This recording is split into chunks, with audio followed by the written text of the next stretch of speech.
Let's get back now to our earlier conversation talking about some risers and fallers. We gave you the guys that we like that are moving up in our rankings. Now let's take a look at the guys who are falling in our rankings. And Heath, I'll start with you. One guy that kind of to be expected, Amari Cooper, because of the looming situation with Deshaun Watson. David Montgomery is falling for you, as is Josh Jacobs. So I don't know if I need to spend a lot of time on Cooper. Just give me quickly.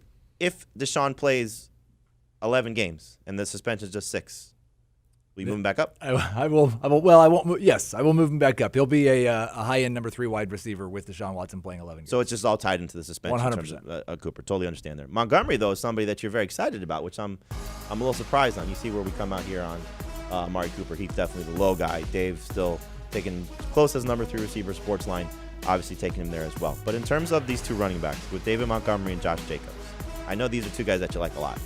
Why did they fall? I would not be surprised if I'm still higher on both of these guys than what the ADP is or what the consensus ranking is. But first off, I couldn't ignore the Khalil Herbert drumbeat any longer. It does seem like he's going to be at least a little bit involved. And one of the best cases for David Montgomery is the fact that he's averaged over 20 touches per game over each of the last 2 seasons. I'm less certain he's going to do that. The Josh Jacobs thing is just the realization that Josh McDaniels and the Raiders, not that they don't like him, I still think he's their lead back. It's just that they're going to mess with things, and there are going to be multiple backs involved. And so I dropped him outside of the top 20. Understand both these. The one thing about Montgomery, though, I want to ask you is you were taking him in round 3. Mm-hmm. You still taking him in round 3? I'm still taking him in round 3, yes. Just I'd rather take him in later round 3 instead of early round 3. And Jacobs is round 5. Round 5. Dave, you agree on both of those? Exactly the same. Yeah, Montgomery, I think, has fallen to a round 4 pick for me. Actually, I got him in round 4. It's the first time I drafted him. It's funny.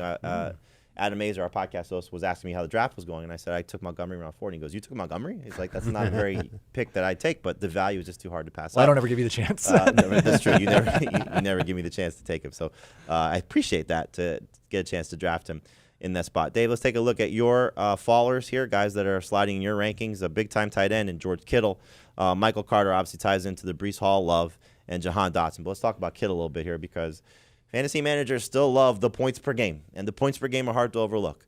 But there is going to be, as much as I love Trey Lance, the quality of targets may be different. Ayuk is healthy, making a lot of buzz. Obviously, Deebo Samuel. So Kittle is somebody you're comfortable drafting where? I'm going to take him probably closer to round 6, which means I'm not going to get George Kittle. I moved Dalton Schultz ahead of him. I'm ready for Dalton Schultz and the volume of targets that I expect him to get to supersede what Kittle can do in this offense, especially with Trey Lance now under center. And it's more than just Trey Lance and the quality of target. That is a thing. But Brandon Ayuk has been stepping up in camp. And Deebo Samuel's back there. He looks good in camp. And even Elijah Mitchell has been getting rave reviews in camp. And that offensive line, there's question marks about it. Does Kittle have to block a little bit more? This stat scared me. Last year, there were 99 snaps where George Kittle played with Trey Lance. Kittle had 4 targets on 99 snaps. And some of them are running plays, obviously, so it's not like you could expect him to have possible 99 targets. But 99 snaps, only 4 targets, that means he's not looking for him as much. And there have been times in training camp where he has looked for Kittle.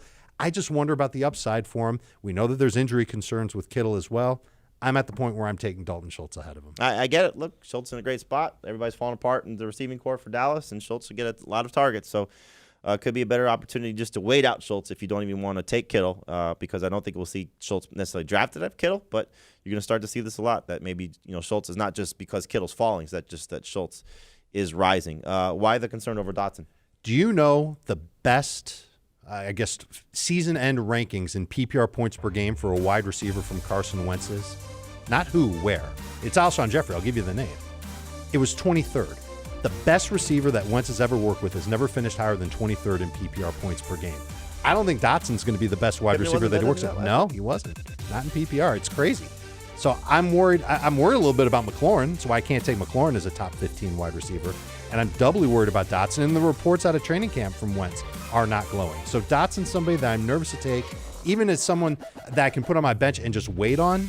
I don't know how long I'm going to be able to be patient with Dotson. There are other receivers that I'd rather be patient with than Dotson, and other players at other positions that I don't need to be patient with that I can draft in the same spot. I'll stick to the Washington theme as we look at the 3 guys that I have lowered in my rankings: Antonio Gibson, DK Metcalf, and Russell Gage. Gibson, the hamstring injury at the start of training camp. Then you have the work that Brian Robinson's been getting, the J.D. McKissick still being there as a factor. Carson Wentz, we know, is not necessarily the greatest of quarterbacks when it comes to throwing to his running backs. So I'm probably not getting Antonio Gibson. I hope he has the season that we've been waiting for him to have consistently over the last 2 years. But I'm just tired of waiting for this with a coaching staff that just doesn't seem to love him. So I would take A.J. Dillon, for example, over Antonio Gibson. DK Metcalf, we know the quarterback situation. I'm glad that the hold-in is over and that Metcalf will be there. Hopefully continue to build on what has been an amazing career for him so far, especially finding the end zone, most receiving touchdowns from that 2019 draft class. But I just can't trust it with Geno Smith. I hope we're going to see Jimmy Garoppolo there, or maybe some other quarterback finds his way to Seattle. But between Geno Smith and Drew Lock, I just don't trust DK Metcalf where he's going. Like we showed you earlier in the show, he's in that group of receivers, and for me, he might be a little bit toward the bottom. And then in terms of Russell Gage, it's kind of just following the news. Obviously, we were excited about Gage when Godwin was banged up and no Julio Jones. Yeah. Well, Godwin's fine. Julio Jones there. Easy to move Russell Gage down in the rankings. All right, there's your risers and fallers. Hopefully, it will help you with your drafts upcoming, and we know they're going to be coming fast and furious. You know what else will help you with your drafts upcoming? As we answer your questions. So we're going to turn our attention now to your tweets. Here's one that we'll tease you with. Pick 2 keepers in a full PPR. Elijah Mitchell in the 10th, Cam Akers in the 13th, Rashad Bateman in the 15th, or Gabriel Davis in the 16th. I think I know what the answer will be, but we'll tell you that next here on Fantasy Football Today.